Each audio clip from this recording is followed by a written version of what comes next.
Yeah, I'm not sure I understand what economic identity means, but I repeat what I just said, which is that each country has its own trade specificity. It's not an overall regime for everybody. The structure of tariffs varies. The way you support or do not support your agriculture if you don't have a comparative advantage of agriculture depends.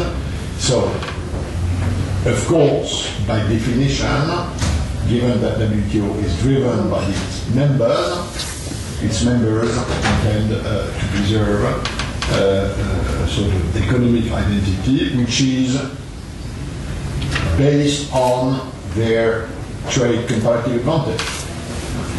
Some have oil, others do not. Some have food, others have not. Some have extremely qualified engineers, others do not have. Some have landlocked countries, others have access. So it's an extremely diverse world, which is, by the way, one of the reasons why trade is taking place. Trade is taking place because of this diversity.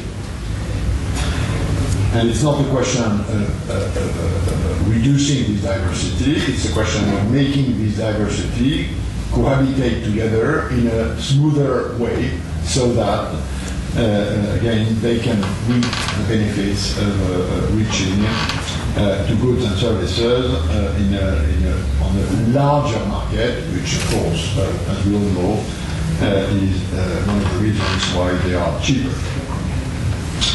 On war of currencies, I mean, there's a lot of hype about this in recent times. I do not use the word war. We in trade are for peaceful relations, and by the way, that's one of the big achievements of GATT and WTO for the last 60 years. It is that we do not have anymore. You have trade frictions, you have trade disputes. There's nothing like a trade war. I mean, war in the real sense of the term, not in the symbolic sense of the term, but I recognize that media like to use hard words in order to catch the attention of the public. Now, we've been working for some time, technically, in WTO for the last 2 years, in looking at the impact of currency developments on trade flows. And this is an extremely complex question where there is no sort of black and white answer. It's typical of an economist debate between economists, which is on the one hand, on the other hand, it depends. But what's for sure is that if you want to open trade, the way to do this is transparency, stability, predictability. That's the basic ingredients of why opening trade works, because it creates a sort of feeling of trust and confidence that if you enter into a trade deal, this will be stable. And it's true that, seen from this point of view, if there is more volatility on the currency side, this may not fit with the overall stance of making trade more predictable, more stable, more transparent, which is why I've always said that more stability in currency valuations, in exchange rates, in currency markets is a contribution to more predictable and more stable trade. On the impact of the crisis, of course, this crisis has had a huge impact on the world economy. I don't need to insist on this. As far as the WTO is concerned, it has created a sort of reshuffling of the agenda.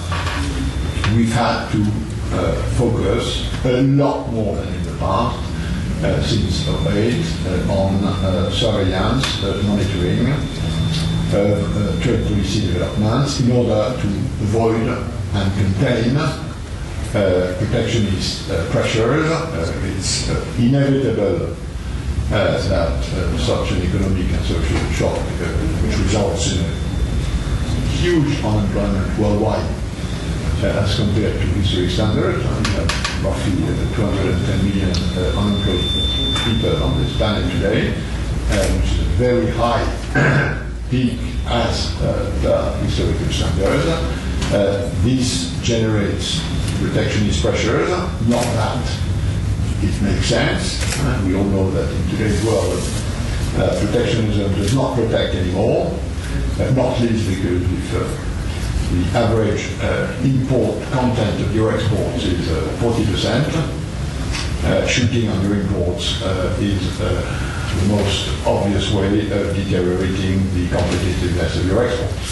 So in today's world, which is so trade interconnected, protectionism does not protect anymore. But there still is, in some quotas, hence protectionist pressures, hence the importance for us stepping in this front and the monitoring, which I have created in 2008, and which we regularly review with our members, including, by the way, the G20, because twice a year we do a specific report for the G20, which allows G20 members to check